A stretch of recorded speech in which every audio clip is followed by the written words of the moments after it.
You have been trained to fail, not by villains, but by those who called themselves protectors. They taught you to be humble when you should have been bold, to ask permission when you should have declared purpose. They told you to sit still, keep quiet, blend in. But let me tell you plainly, the average life you were told to admire is a lie. The school taught you facts, but never how to think. The church taught you to beg, but never how to believe. The job taught you obedience, but never how to lead.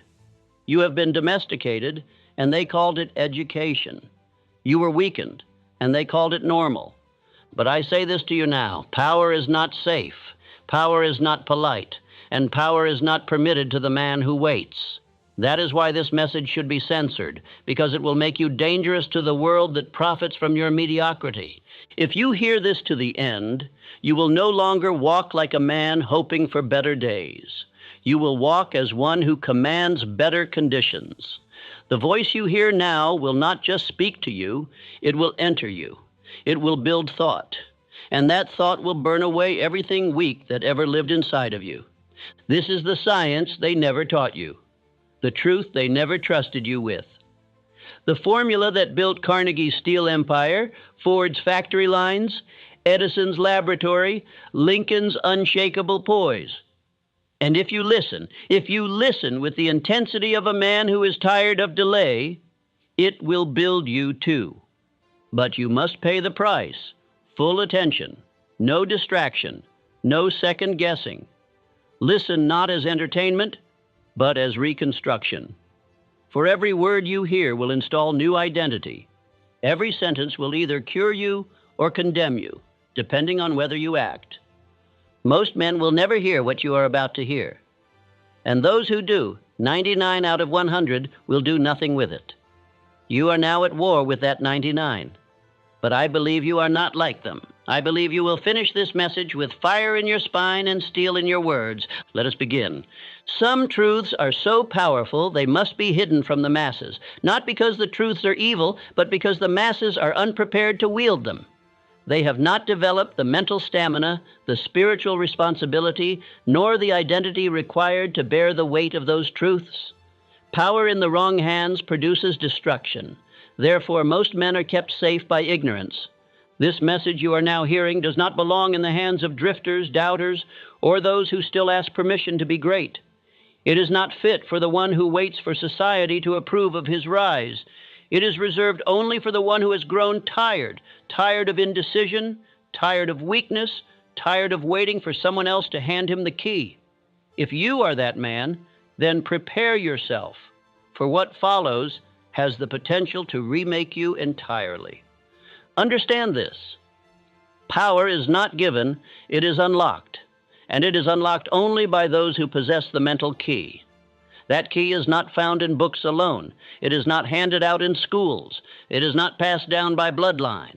It is forged through decision, faith, desire, repetition, and the disciplined mastery of thought. Only a man who has declared war against his former limitations will ever possess such a key. The truth I bring you now has been kept from 98 out of every 100 men, not by conspiracy, but by natural law. The average man cannot wield this truth because he has not yet built the identity that can hold it. But if you listen, if you submit your mind to what is spoken here, you will no longer be of that 98. You will join the ranks of those who have become creators in the field of circumstance. The secret is this: the mind, when properly commanded by burning desire, fortified by faith, and reinforced through repetition, becomes the instrument through which all riches and power are created. This is no metaphor, it is law, and law, once obeyed, delivers results without fail. If this speech feels dangerous to the weak part of you, it is because it is. It is designed to burn away every excuse you have ever clung to. It is designed to destroy the old self, the man of delay, the man of opinion, the man of failure, and replace him with a builder of destiny. Let me now introduce you to a realm that few men ever enter consciously, the inner chamber of your own mind. This chamber is not physical, but it is real. And it is here that miracles are born. It is here that failure first takes root. It is here, in the private theater of thought, that your entire life is constructed before it ever appears in physical form. The mind is a fertile field. It will grow whatever is planted. If you plant fear, you will harvest paralysis. If you plant faith, you will harvest confidence. If you plant indecision, you will reap chaos. If you plant definiteness, backed by belief and fueled by desire, then you will produce power so great the world will not know how to explain you. You must now decide what seeds to plant, and you must be prepared to protect them with your life. Because the moment you begin this work, the moment you begin to install a new reality through disciplined thought, the old world will rise to test you. That is not the time to waver. That is the time to speak louder. Listen to me. This message is not safe. It is not polite. It is not gentle. It is power. And power, like fire, must be handled with responsibility. Once you light this flame, there is no going back to your former self. Once you hear these truths, your old excuses will never satisfy you again. Once you see what you are capable of, you will either rise or you will suffer the pain of knowing you refuse to. You now stand at a threshold. You may turn back and return to comfort, drift, and mediocrity. Or you may move forward and become the master of your thought, the commander of your belief, and the author of your fortune. But you cannot do both. You must choose, and you must choose now. Let this part close with a vow. From this moment forward, I will no longer pretend to be powerless. I will no longer speak as a victim. I will no longer wait for permission. I accept the full responsibility for the power I am about to unlock. Sleep tonight with that decision in your heart. And when you wake tomorrow, begin the process of mental mastery, not as a student, but as a builder of unseen forces. For this truth, when obeyed, does not just change your results. It changes what kind of man you are allowed to become. No man is free until he controls his own thinking, and until that moment, he is not a man. He is a mirror, a servant, a vessel carrying the thoughts of others. The masses are not free. They are shaped by gossip, ruled by fear, trained by failure, and moved by every change in wind and opinion. They do not think, they react. From the moment you were born, you were surrounded by voices. Some spoke fear. Some spoke caution. Most spoke smallness. And because you had no defense, no philosophy, no definiteness, no filter, you accepted their thoughts as your own. This is the tragedy of modern man. He believes he is thinking when in truth, he is only remembering what someone else repeated to him. Let me say this plainly. Mind control is not fiction. It is fact. It happens not in dark rooms or laboratories, but in homes, schools, workplaces, and casual conversations. The man who does not deliberately command his thoughts is already under the command of the world around him. He who does not deliberately program his mind will be programmed by the world. There is no neutral ground. Either you dominate your mind or you surrender it. Either you install belief, purpose, strength, or you absorb fear, distraction, and failure. You are either the master or the puppet. You choose. Consider this. If you allow television, newspapers, gossip, and culture to speak louder than your own purpose, then you are not living by thought. You are living by noise. And noise has never built a fortune. Noise has never created greatness. Noise has never installed strength. Think now of Andrew Carnegie, a man whose entire empire was constructed from mental clarity. He did not permit useless voices to reach his subconscious. He protected his mind like a fortress. Only thoughts that aligned with his definite purpose were allowed to remain, and that is why his results were inevitable. He once said, "You may take my factories, my steel, and my wealth, but leave me my mind, and I shall have it all back again." You must now adopt this discipline. You must guard your thoughts with the same intensity a king guards his throne.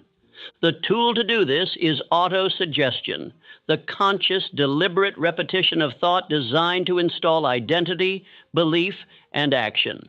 It is not wishful thinking. It is the daily, hourly act of commanding the subconscious mind to obey a new order.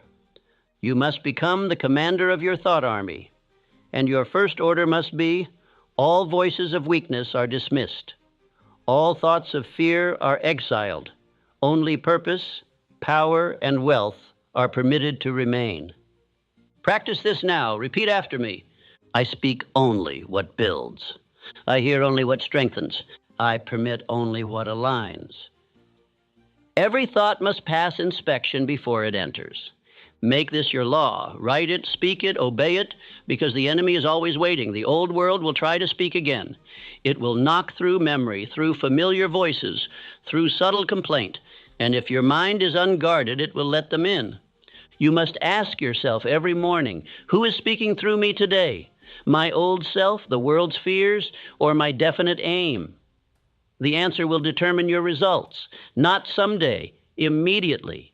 Do not think you are above influence. No man is, but the wise man chooses which influence he permits.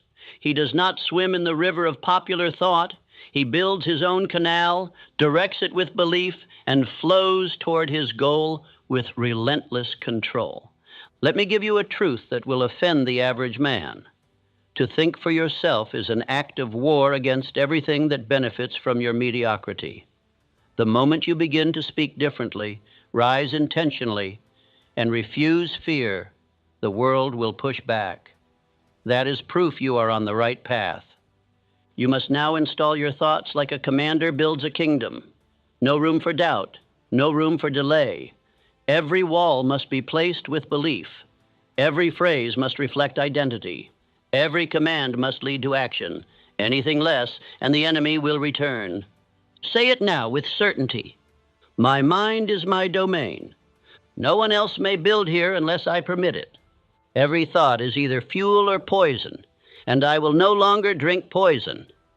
When you speak like this, think like this, and act like this, you will find the world no longer controls you. Your moods will not dictate your movement.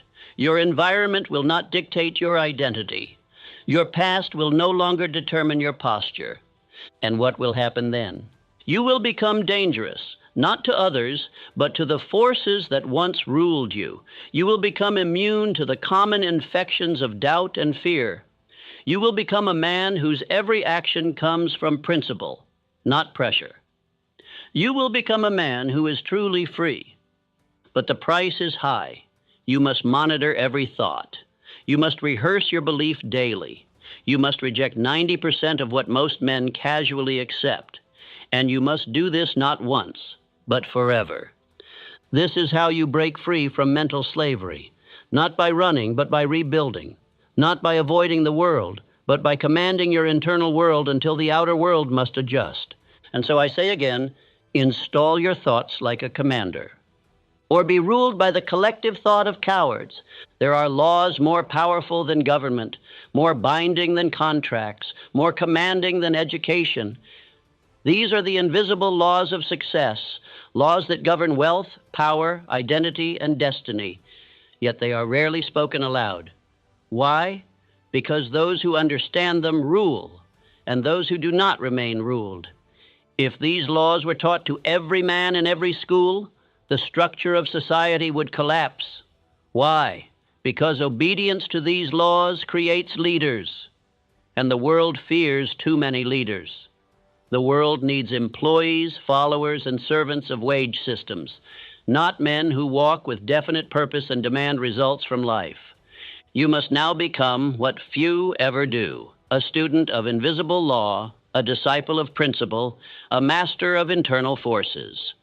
The laws I reveal to you here will not be accepted by the average man. But you are not average. If you were, you would not be listening. You are ready.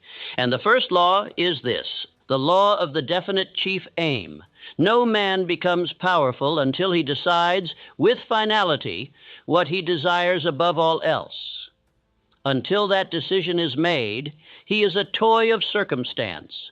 He floats, he reacts, he complains, he drifts.